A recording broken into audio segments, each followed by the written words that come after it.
টানা ৮ দিনের স্কিল ও ফিটনেস অনুশীলন শেষে আজ সকালে সংযুক্ত আরব আমিরাতের উদ্দেশ্যে রওনা দিয়েছে বাংলাদেশ ক্রিকেট দল।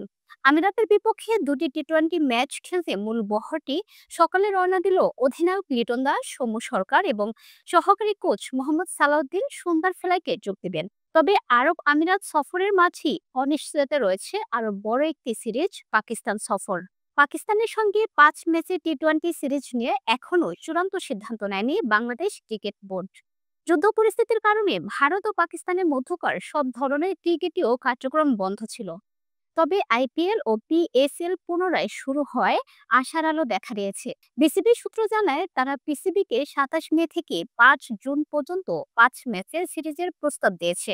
৩টি ম্যাচ ফয়সালাবাদে, বাকি দুটি লাহোরের আয়োজনের পরিকল্পনা রয়েছে। এই সিরিজে পাকিস্তানের নতুন সাদা বলের কোচ হিসেবে দায়িত্ব নিতে যাচ্ছে নিউজিল্যান্ডের সাবেক কোচ, যিনি পিএসএল শেষে কাজ শুরু করবেন।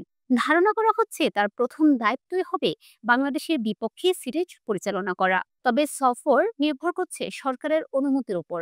যুব ও ক্রীড়া উপদেষ্টা আসিফ মাহমুদ সজীব জানিয়েছেন, বর্তমান ঘোর রাজনৈতিক পরিস্থিতিতে কোনো ঝুঁকি নেওয়া উচিত নয়। পাকিস্তান দূতাবাসও নিরাপত্তা ঝুঁকির বিষয়ে সতর্ক করেছে। বিসিবি বিষয়টি স্বরাষ্ট্র, পররাষ্ট্র, ক্রীড়া মন্ত্রণালয় সহ সংশ্লিষ্ট দপ্তরগুলোকে অবহিত করেছে। সরকার সবুজ সংকেত দিলে তবেই সফরের সিদ্ধান্ত জানাবে বিসিবি। ২০ মে আমিরাত সফর শেষে দেশে ফিরবে দল। তার আগে সরকারের অনুমতি পেলে পাকিস্তান সফরের প্রস্তুতি শুরু হবে। অনুমতি না পেলে সফর বাতিল করাই হবে বিসিবির একমাত্র পথ।